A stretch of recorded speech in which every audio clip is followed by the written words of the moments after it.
Apakah suara saya jelas, teman-teman? Jelas, Kak. Oke. Baik, saudara, kita beberapa minggu ini terus menggali tentang bagaimana kita berfungsi sesuai dengan karunia-karunia kita. Nah, kita sudah belajar kegunaan karunia itu ada dua, saudara, yaitu pertama untuk membangun tubuh Kristus atau gereja atau rumah Tuhan. Nah, itu yang pertama kita sudah belajar. Yang kedua, saudara, kegunaan karunia-karunia adalah supaya kita dapat menghadirkan kerajaan Allah di dunia kerja. Nah, karena itu saudara, hari ini kita mau mengingat kembali kedua prinsip ini dan kita mau mempraktekannya terus-menerus dalam hidup kita supaya kita bisa melihat gereja Tuhan terbangun dan kita boleh menghadirkan kerajaan Allah di masyarakat di mana Tuhan tempatkan kita. Nah, karena itu saudara, kita mau belajar bagaimana supaya kita berfungsi sesuai dengan karunia-karunia kita. Nah, untuk itu saudara, kita harus membangun sebuah gaya hidup. Next. Gaya hidup ini saya sebut sebagai gaya hidup up, in, dan out. Nah, ini gaya hidup yang dipraktekkan oleh gereja mula-mula, saudara. Gereja mula-mula mempraktekkan gaya hidup up, in, dan out ini setiap hari. Kita lihat gereja mula-mula beribadah setiap hari, berdoa setiap hari, itu up-nya, saudara. Nah, gereja mula-mula, saudara, saling membangun tiap hari, bersekutu tiap hari, saudara. Mereka praktekkan ini, mereka kumpul setiap hari. Mereka menggunakan karunia-karunianya untuk saling membangun setiap hari, saudara. Ini adalah gaya hidup. Nah, kemudian gereja mula-mula juga setiap hari, saudara, mereka menjadi terang dan garam seperti yang Yesus ajarkan. Mereka menghadirkan kerajaan Allah di masyarakat, di dunia kerja, sehingga orang-orang melihat perbuatan-perbuatan baik yang mereka lakukan, saudara, sehingga banyak orang yang dimenangkan. Kerajaan Allah hadir di masyarakat, saudara. Nah, ini adalah gaya hidup out. Jadi, saudara, gereja mula-mula mempraktekkan gaya hidup up, in, dan out ini setiap hari. Nah, kenapa mereka bisa mempraktekkannya, saudara? Sebab mereka dipenuhi dengan Roh Kudus. Nah, itu yang di tengah, itu kuncinya, saudara. Kalau kita terus-menerus dipenuhi dengan Roh Kudus, maka kita, saudara, bisa memiliki gaya hidup up, in, dan out. Nah, gaya hidup up, in, out inilah, saudara, gaya hidup yang membuat kita bisa, saudara, berfungsi sesuai dengan karunia kita dalam membangun tubuh Kristus dan dalam kita menghadirkan kerajaan Allah di dunia ini, saudara. Nah, kita akan lihat banyak ayat-ayat di sini, saudara. Saya ambil 3 bagian dari firman Tuhan. Roma 12, saudara, 1 Petrus 4, dan kemudian Kolose 3. Nah, saya tidak akan membahas semuanya, tapi saya hanya akan membahas lebih dalam Roma pasal 12, ayat yang pertama, kalau nanti saudara baca sampai ayat yang ke-9. Mari kita lihat berikutnya, saudara. Nah, di dalam Roma pasal 12, ayat 1 sampai dengan ayat yang ke-9, saya akan mulai dengan ayat 1. Saudara. Kalau saudara perhatikan ayat 1 dan ayat 2 yang warna biru, saudara. Nah, ini adalah apa, saudara? Up, ini adalah hubungan ke atas, hubungan dengan Tuhan. Nah, kita setiap hari, saudara, harus punya hubungan dengan Tuhan. Kemudian nanti saudara kalau baca lagi saudara ayat 6 di sini sampai ayat yang ke-8 itu itu adalah hubungan ke dalam, ya, ke dalam sesama anggota tubuh Kristus. Kemudian saudara, kalau saudara baca ayat 9-nya saudara, itu adalah hubungan ke dalam dan keluar, ya. Jadi up, in, out. Nah, mari kita lihat saudara, ini gaya hidup perlu kita bangun setiap hari saudara, ya. Ayat 1, ini adalah apa saudara? Ibadah yang sejati. Nah, kita sudah banyak membahas ini, saya tidak akan banyak membahas ini lagi. Jadi saudara, kita mesti praktekkan ibadah yang sejati, yaitu tiap hari kita mempersembahkan tubuh kita, saudara. Tubuh kita sebagai korban yang hidup, yang kudus, yang berkenan kepada Allah. Ya, seperti waktu orang Israel di Perjanjian Lama, saudara. Mereka mempersembahkan korban sehari-hari. Ya, orang Israel sebagai imam, dia mempersembahkan korban sehari-hari. Nah, apa itu saudara korban sehari-hari? Yaitu orang Israel tiap hari sebagai imam, ya. Mereka mempersembahkan apa saudara? Ya, domba setiap pagi kira-kira jam 6, ya saudaraku. Kemudian sore kira-kira jam 6 korbankan lagi. Nah, ini sedang berbicara soal korban sehari-hari.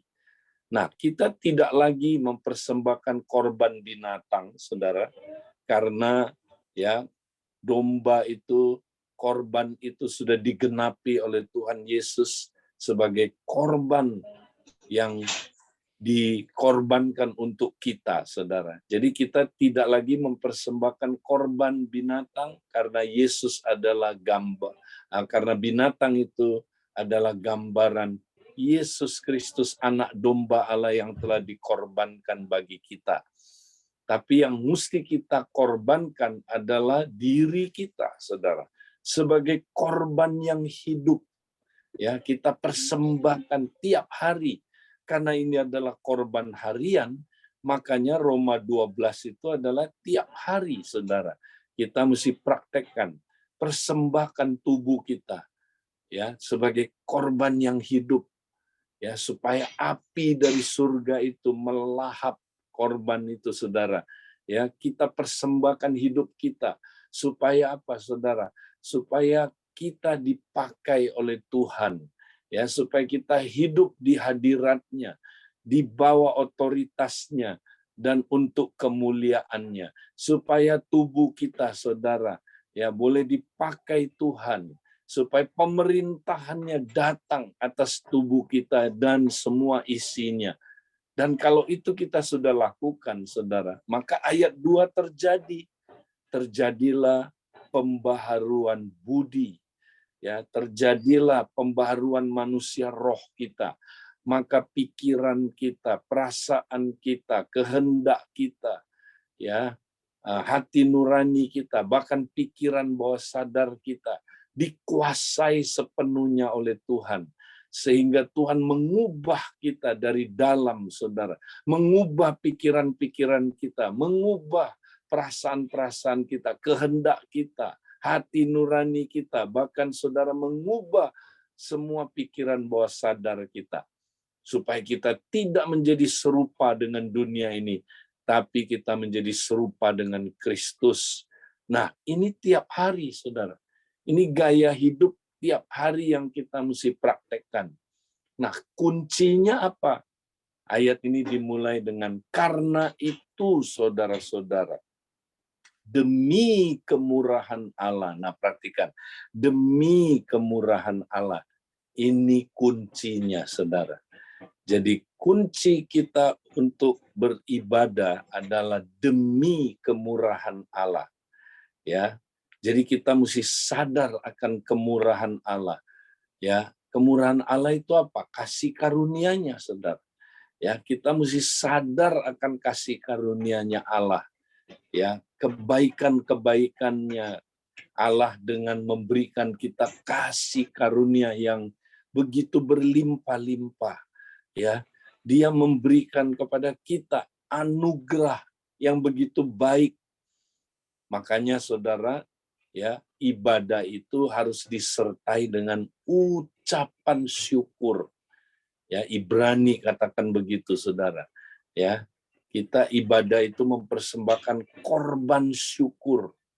Ya, korban. Maka syukur itu adalah sebuah korban, saudara. Ya, kita mesti terus mempersembahkan korban syukur tiap hari. Ya, sesering mungkin. Kalau kita praktekkan itu terus, wow, kita akan mengalami kehidupan yang tinggal di hadiratnya, saudara. Di bawah otoritasnya dan untuk kemuliaannya, saudara. Nah ini gaya hidup up yang tiap hari kita mesti praktekkan, saudara. Jangan lupa, saya mengingatkan kembali. Nah, kemudian saudara, setelah itu baru ya kita bisa mempraktekkan in-nya. Nah, in-nya itu ayat 6 sampai ayat 8. Mari kita lihat. Demikianlah kita mempunyai karunia yang berlain-lainan menurut kasih karunia yang dianugerahkan kepada kita. Ya, saudara, kita punya karunia yang berlain-lainan dalam tubuh Kristus. Dan itu semua adalah anugerah dari Tuhan kepada kita. Ya, jadi kita semua mendapatkan bagian dari kasih karunia yang Tuhan berikan. Nah, kasih karunia itu ya atau karunia-karunia itu gunanya adalah bukan untuk diri kita, untuk kita pakai membangun tubuh Kristus, ya, karena ini konteksnya tubuh Kristus. Nah, karena itu pakailah karunia saudara untuk membangun tubuh Kristus. Nah, apa itu? Jika karunia itu adalah untuk bernubuat, baiklah kita melakukannya sesuai dengan iman kita. Nah, saudara, kalau kita diberi karunia bernubuat, pakailah untuk membangun tubuh Kristus. Itu karunia bukan untuk saudara, tapi untuk bangun tubuh Kristus. Nah, tubuh Kristus itu gimana cara bangunnya? Ya di komsel, saudara. Ya, kalau saya bangun sel-sel tubuh saya sehat, tubuh saya menjadi sehat. Kalau komsel sehat, Abalef, MTHS jadi sehat, saudara. Karena komsel adalah unit dasarnya tubuh Kristus, unit dasarnya gereja lokal, ya. Makanya komsel yang mesti dibangun. Jadi bernubuat itu ya yang paling harus kita gunakan adalah untuk membangun komsel, saudara. Nah, gimana caranya? Jangan tunggu hari haknya.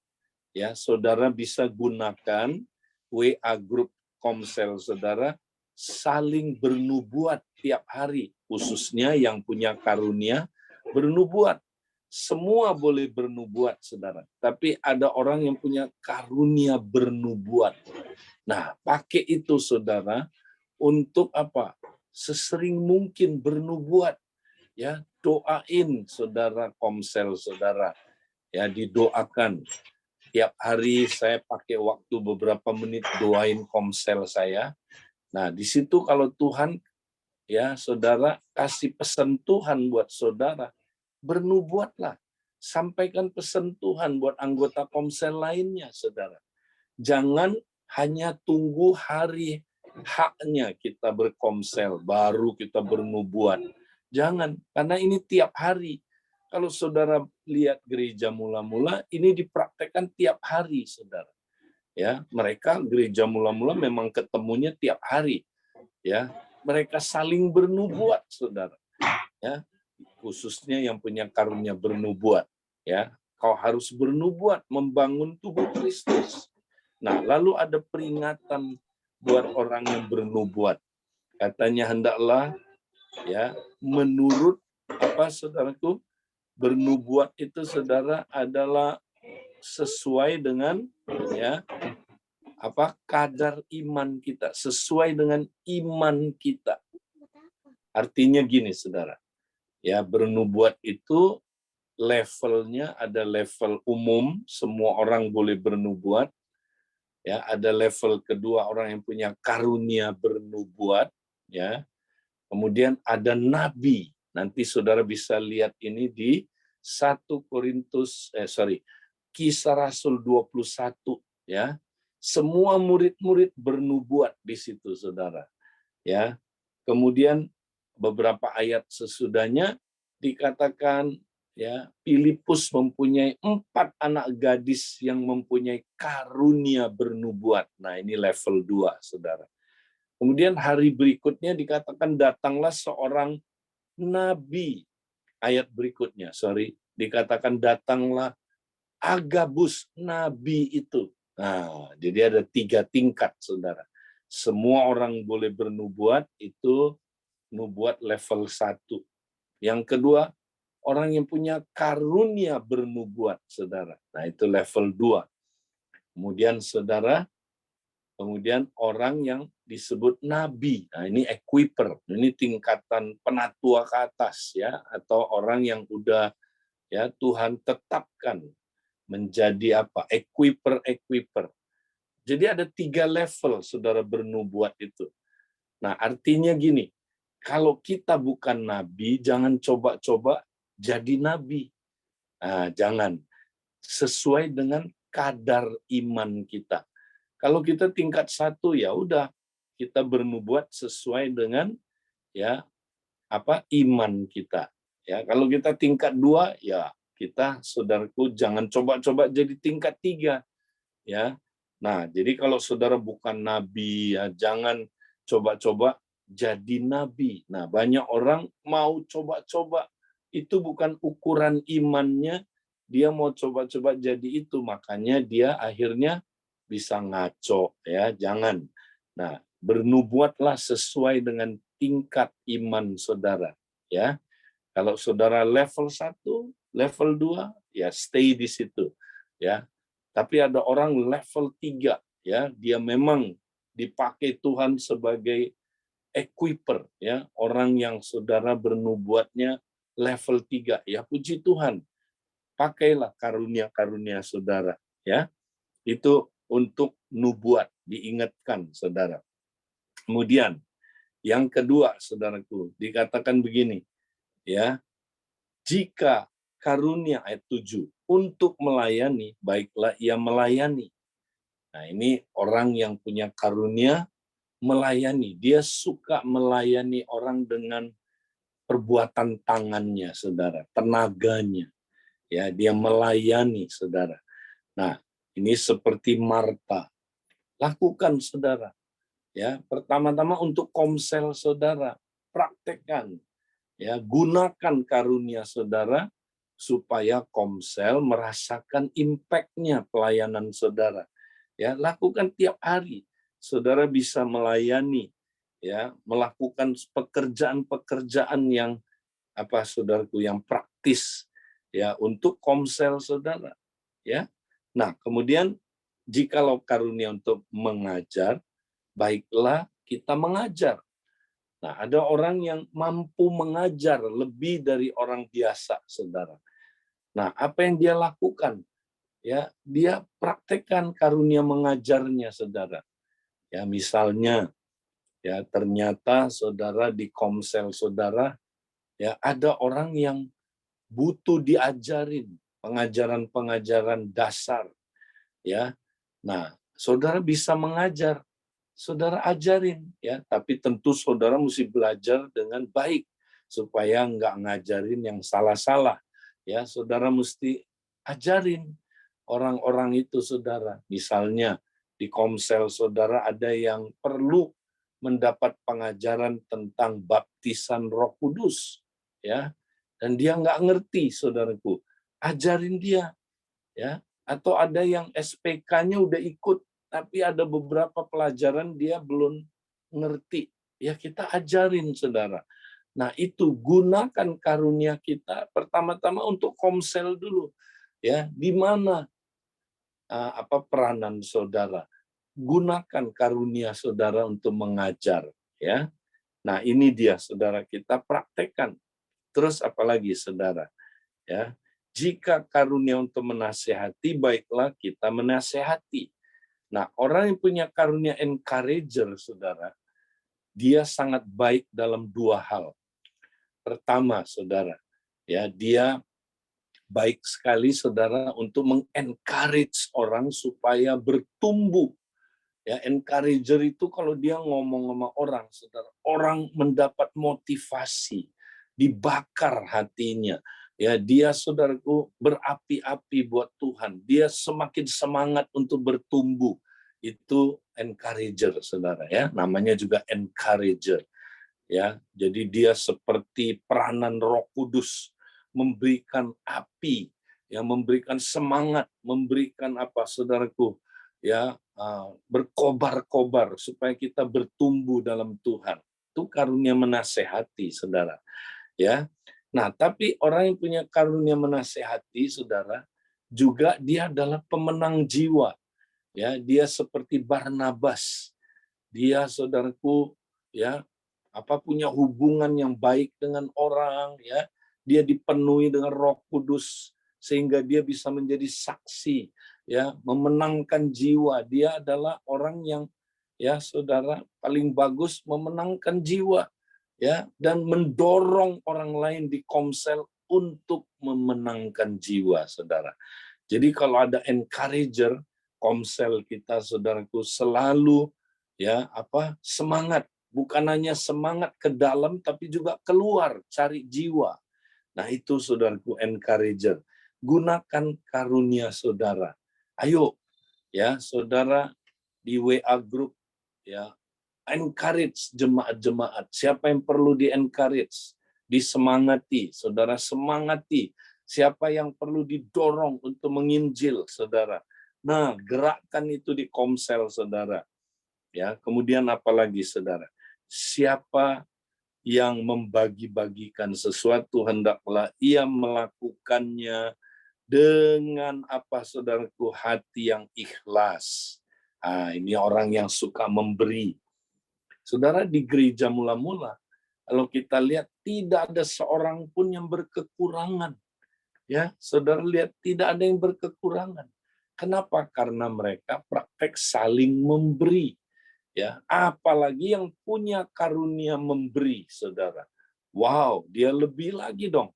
Dia punya kemampuan memberi lebih dari yang lain. Ya, Tuhan memang mempercayakan dia juga, ya saudara, keuangan.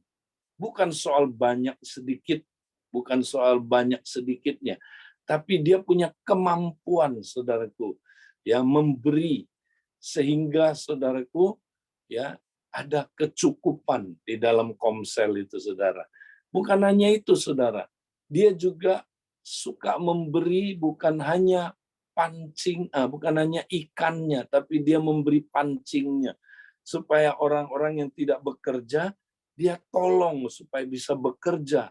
Orang-orang yang sudah bekerja dia tolong supaya pekerjaannya lebih baik menghasilkan. Ya, nah ini saudara, gunakan, manfaatkan karunia saudara. Ayo, ya, gunakan itu saudara. Kemudian apa lagi saudara? Peringatan buat orang yang memberi katanya. Harus dengan tulus ikhlas. Nah, ini dia. Karena kita kalau nggak hati-hati, karena orang yang suka memberi, saudara dipercayakan uang, kekayaan. Nah, kalau dia nggak hati-hati, ini gampang hati kita tidak tulus, saudara. Ya, karena ini bicara soal harta, uang. Nah, makanya kita mesti belajar tulus. Ya, nggak boleh saudara menggunakan uang untuk kontrol orang. Nggak boleh menggunakan uang untuk manipulasi manusia, saudara. Ya, jadi ini peringatannya buat orang yang punya karunia memberi. Ya, saya pernah ketemu orang yang punya karunia memberi, tapi dia belum saudaraku, matang menggunakan karunianya, sehingga ya dia ada unsur kontrol. Dia suka kontrol orang dengan uang yang dia kasih. Nah, nggak boleh, saudara. Ya, kita harus tulus katanya, saudara, buat orang yang punya karunia memberi ini. Kemudian apalagi, saudara? Nah, orang yang punya karunia, ya, siapa yang memberi pimpinan, hendaklah ia melakukannya dengan rajin. Ya, nah ini orang punya karunia pimpinan. Nah, ini maksudnya apa? Bukan pemimpin biasa ini, saudara. Ini pemimpin apostolik. Ya, jadi konteksnya adalah apostolik. Ya, jadi saudara, orang yang punya kepemimpinan apostolik adalah orang yang apa, saudara? Dia sangat mengerti visi pembangunan tubuh Kristus. Ya, dia bisa apa, saudara? Menggerakkan orang untuk bangun tubuh Kristus karena dia apostolik. Ya, kata kunci apostolik adalah build and send. Ya, jadi dia mengerti pembangunan rumah Tuhan dan dia, ya, saudaraku, juga bisa merintis rumah Tuhan. Ya, jadi karunia kepemimpinan di sini, saudara, adalah orang yang punya kemampuan merintis komsel, ya, saudara, dan membangun komsel itu supaya komsel itu bertumbuh, ya. Nah, ini saudara yang punya karunia ini, gunakan karunia saudara. Banyak orang punya karunia kepemimpinan tapi tidak digunakan di komsel. Dia nggak mau terlibat di dalam komsel. Nah, saudara, itu milik komsel karunia itu, bukan milik saudara. Jangan saudara pakai untuk tujuan lain. Kalau saudara, ya, Tuhan sudah panggil saudara, pakai itu untuk tujuan membangun rumahnya, saudara. Ya, nah, dikatakan di sini, saudara, ada peringatan buat pemimpin. Ya, dia harus melakukannya dengan rajin. Nah, ini, saudara, ingat, kalau orang yang punya karunia kepemimpinan apostolik, ya, itu saudara suka capek. Ya, coba lihat saudara, orang-orang PKS, aduh Pak Edi, saya capek deh. Aduh, anggota Komsel dibilangin, ya capek banget Pak Edi. Saya ulang-ulang terus nggak ngerti-ngerti. Ya memang, itulah tugas kepemimpinan, saudara. Nggak ada yang mudah. Ya, pemimpin itu, saudara, nggak boleh capek terus. Dia mesti rajin. Baru bisa jadi. Komsel kalau tidak rajin, saudara, nggak akan jadi itu rumah Tuhan. Ya, nah makanya mesti dia bangun terus, saudara. Punya karunia memimpin, jangan berhenti. Jadi pemimpin, ya, sharing visi, arahkan komsel saudara supaya bangun rumah Tuhan. Arahkan komsel saudara, ya, supaya terus merintis komsel-komsel baru lagi, saudara. Multiplikasi, ya. Nah, mesti rajin, ingetin tiap kali pertemuan, saudara, diingetin, ya. Kita ini mau bangun rumah Tuhan. Jangan kita, ya, sampai apa? Ya, komselnya berubah tujuannya, berubah visinya. Nah, itu tugas pemimpin, saudara. Ya, jadi kalau saudara punya karunia kepemimpinan, gunakan, ya, gunakan, arahkan jemaat di Komsel supaya ada visi, ya, supaya, ya, sama-sama semangat membangun rumah Tuhan dan merintis rumah Tuhan. Ya, itu dia, saudara. Karena dia apostolik. Ya, apostolik itu perintis, ya. Oke. Kemudian dikatakan siapa yang menunjukkan kemurahan, hendaklah dia melakukannya dengan sukacita. Nah, ini yang menunjukkan kemurahan, ini adalah belas kasihan, saudara. Ini orang yang punya hati gembala. Ya, dia, karena belas kasihan itu adalah kunci penggembalaan. Waktu Yesus melihat orang banyak terlantar seperti domba yang tidak bergembala, dia, apa katanya, maka dia pun tergeraklah oleh belas kasihan. Nah, itu hati gembala, saudara. Ya, orang yang punya hati gembala, saudara. Wow, dia pasti, saudaraku, ya, nggak tahan kalau lihat ada orang terluka, saudara. Ada orang yang tidak diperhatikan, ada orang yang terlantar. seperti domba yang tidak bergembala. Dia pengen jadi gembalanya, saudara. Dia pengen menggembalakan orang itu. Ya, nah ini orang, ya saudara, mesti berfungsi. Kalau saudara punya hati gembala, ayo berfungsi di Komsel. Ya, gembalain jiwa-jiwa di Komsel. Siapa yang kurang diperhatikan? Perhatikan, saudara. Yang lemah, yang sakit, ya saudaraku, rawat mereka. Ya, yang tidak bertumbuh, tolong mereka supaya mereka bertumbuh. Ya, nah saudara, jadi berfungsi. Ayo, itu karunia buat tubuh Kristus, bukan buat saudara. Gunakan karunia itu tiap hari, saudara. Ya, gembalakan. Ayo, doa. Siapa ini yang udah nggak datang? Ya, saudara, besukin orang itu. Itu hati gembala. Cari domba yang, saudaraku, ya udah menjauh. Ya, ini domba ini, waduh, ini sakit nih, lagi sakit. Perhatikan, saudaraku. Nah, itu saudara gunakan karunia itu. Ya, nah ada peringatan buat orang yang punya karunia belas kasihan. Hendaklah dia melakukannya dengan sukacita. Kenapa? Karena orang yang punya hati gembala suka dengerin masalah orang. Ya, dia bisa capek hati, saudara, bisa kehilangan sukacita. Nah, makanya Tuhan bilang harus apa, saudara, melakukannya dengan sukacita, karena sukacita itu adalah obat. Ya, sukacita itu kekuatan kita, saudara. Ya, kalau kita praktekkan sukacita, kita nggak akan pernah down. Karena orang yang punya karunia belas kasihan ini, ya dia kalau dengerin orang, masalah orang, ya, aduh dia sedih. Orangnya mah udah nggak sedih, dia masih sedih, saudara. Ya, orangnya udah bebas, dia yang terikat dengan apa kesedihan. Nah, jangan, kita harus lakukan dengan sukacita. Nah, ini saudara, 7 karunia ini, ya 7 karunia motivasi ini buat tubuh Kristus, buat bangun tubuh. Nah, jadi saudara pakai tiap hari, pakai ini saudara untuk bangun Komsel. Ya, nah gunakan tiap hari karunia saudara. Nah, ini in-nya. Sekarang out-nya. Out-nya apa katanya? Hendaklah kasih itu jangan pura-pura. Jauhilah yang jahat dan lakukanlah yang baik. Ya. Nah, apa artinya, saudara? Nah, ini in dan out ini, saudara.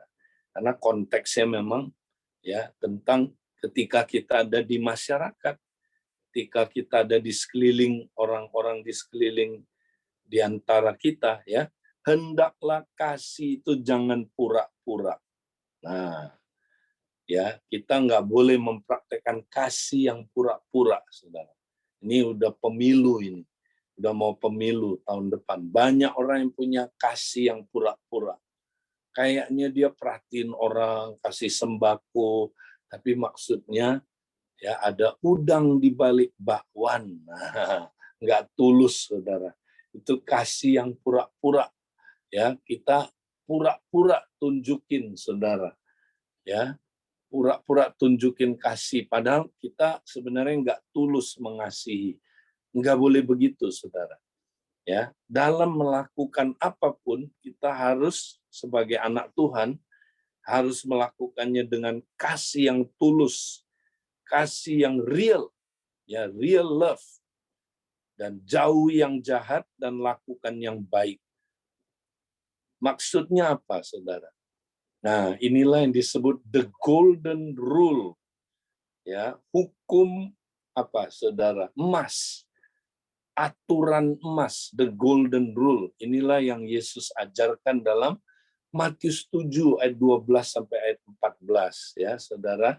Apa saja yang kau ingin orang lain lakukan kepada kamu, lakukanlah itu untuk orang itu, ya, untuk orang lain. Ya, karena itulah inti dari semua, ya, Taurat dan kitab para nabi. Ya, itu intinya Alkitab itu, saudara. Kan intinya Alkitab apa? Kasih, mengasihi Allah dan mengasihi sesama seperti dirimu sendiri. Nah, Ini the golden rule. Jadi dalam dunia kerja, saudara, di masyarakat, kita mesti praktekkan the golden rule. Ya, jadi kalau kita bekerja dengan prinsip ini, wow, beda. Ya, kita akan, saudaraku, memuliakan Tuhan. Pekerjaan kita akan sangat berbeda, saudara. Ya, karena kita melakukannya dengan kasih yang tulus, ya, kasih yang tidak meminta balasannya, saudara. Ya, kasih yang murni, yang tidak pura-pura. Ya, kita melakukannya karena kita ingin seperti orang melakukannya untuk kita. Nah, ini saya kasih contoh-contoh real, ya. Misalnya saudara kerja sebagai office boy, ya, office boy, saudara ya sedang membersihkan ruangan atasan ya dari perusahaan itu, saudara, ruang kerjanya atasan. Nah, apa yang saudara lakukan? Nah, saudara perlu bertanya begini, kalau saya jadi pemilik ruangan ini, ya, dan saya punya office boy, ya, kira-kira saya mengharapkan office boy itu melakukan pekerjaannya seperti apa? Ya. Nah, di situ saudara akan dapat hikmat bagaimana saudara mempraktekkan the golden rule. Karena saudara akan melakukan ya seperti yang saudara ingin orang lain lakukan buat saudara. Ya kan? Nah, maka apa yang saudara lakukan? Pasti saudara kalau sebagai pemilik ruang itu, kalau saudara punya office boy, saudara pengen office boy itu kerjanya sungguh-sungguh. Ya, kerjanya yang benar. Ya, jangan kerjanya itu setengah-setengah. Ya, tentu saudara mau pekerjaannya benar-benar ya, tuntas. Ya, bukan cuma di lap yang bersih, yang kelihatan aja, tapi sampai semua yang masih ada debu-debu dikejar sampai debunya itu benar-benar ya bersih, saudara, tidak ada debu. Karena itu yang saudara harapkan kalau saudara punya office boy. Ya. Nah, jadi saudara sebagai office boy, nah, jadi dengan golden rule ini saudara mulai kerja. Pasti kerjanya beda, saudara. Ya, karena saudara bekerja ya melakukan apa yang saudara mau orang lain lakukan buat saudara. Ya, nah, saudara lakukan itu, saudara. Wow, pasti saudara office boy yang memuliakan Tuhan. Office boy yang bekerja sebagai ibadah. Nah, kalau saudara jadi office boy yang begini, saudara, siapa yang akan membiayai saudara? Tuhan sendiri. Ya kan? Karena dia bilang kita hambanya, dia Tuhan kita, dialah yang memberi upah kepada kita. Jadi kalau saudara bekerjanya sungguh-sungguh, yang kasih upah saudara Tuhan, ya, bukan orang lain, saudara. Tapi kalau saudara bekerjanya bukan seperti untuk Tuhan, ya udah, ya berarti saudara cuma diupahi oleh manusia. Ya, makanya saudara beda berkatnya. Tapi kalau saudara bekerja seperti untuk Tuhan, yang mengupahi Tuhan. Wow. Ya, dan Tuhan itu tidak mau berhutang, saudara. Kalau saudara bekerjanya baik, pasti berkatnya ada, saudara, buat saudara. Ya, nah ini saudaraku yang kita mesti praktekkan dalam dunia kerja. Ya, mari kita gunakan karunia-karunia kita dalam bekerja sebagai ibadah. Ya, dan lakukan itu sungguh-sungguh seperti untuk Tuhan, bukan seperti ya saudaraku untuk diri kita sendiri. Nah, jadi mari kita hari ini praktek gaya hidup up, in, dan out. Nah, next kita lihat, saudara. Berikutnya. Ya. Nah, ini saya tidak bahas. Kolose itu intinya sama. Up, in, out juga. Ya. 1 Petrus 4 juga sama. Up, in, out. Nah, sekarang kita kembali ke gambar kita. Jadi, saudara, mari kita bangun gaya hidup up, in, out kita tiap hari. Ya. Mari kita saudara terus beribadah ya. Kemudian tiap hari saling membangun sesuai dengan karunia kita. Dan jangan lupa outnya menghadirkan kerajaan Allah dengan karunia kita ya. Nah, jadi terakhir berikutnya, jadi saudara, apa tindakan nyata kita yang kita tiap hari saudaraku mesti perhatikan. Next, pertama, mari kita saling membangun ya secara koram deo di Komsel sesuai dengan karunia kita ya. Nah, jadi tiap hari saudara punya karunia apa? Gunakan untuk apa, saudara? Untuk saudara kita saling membangun. Ya, jangan tunggu hari haknya aja.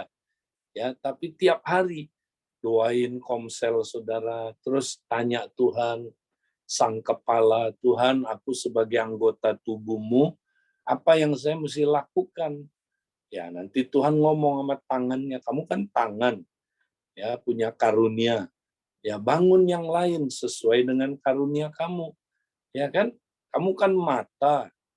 Ya. Nah, kalau kamu mata, gunakan fungsi kamu ya untuk membangun tubuhnya ya, Saudara. Kamu kan mulut, bisa ngomong, ya kan? Ya udah, sesuai dengan karunia kamu pakai untuk bangun yang lain. Nah, ini saudaraku, tiap hari kita ya bangun rumah Tuhan dengan karunia-karunia yang Tuhan percayakan, dan lakukan itu sambil bersyukur. Masih ingat saudara? Jangan lupa praktek selalu coram Deo. Apapun yang kita lakukan, praktek sambil mengucap syukur ya, supaya kita tinggal di hadiratnya saudara. Kemudian ya, yang kedua, mari kita bekerja sebagai ibadah saudara, sambil ya kita coram Deo sesuai dengan karunia kita ya. Kita punya karunia-karunia di dunia kerja saudara, gunakan itu ya, dan jangan lupa didukung oleh kompak kita. Saudara saling mendoakan di kompak ya. Ceritain pekerjaan saudara apa supaya teman-teman kompak saudara mendukung ya. Saudara lagi ada kesulitan ya, WA dengan kompak saudara ya. Saya lagi ada tantangan ini, doain saya ya. Nah, kan Daniel kayak begitu saudara. Dia kalau ada masalah ya, dia didoakan oleh teman kompaknya, Sadra, Mesak, Abednego. Ya, mereka kompak sekali. Makanya namanya kompak. Hafruta ya, mereka saudaraku bekerja didukung oleh kompaknya saudara. Nah, jadi saudara, inilah yang kita mau terus dengan tekun praktekkan terus saudara. Ya. Nah, ini yang saya mau sampaikan biar saudara-saudara ya boleh terus praktekkan dalam hidup saudara. Tuhan memberkati. Saya kembalikan ke teman-teman yang sedang bertugas. Silakan.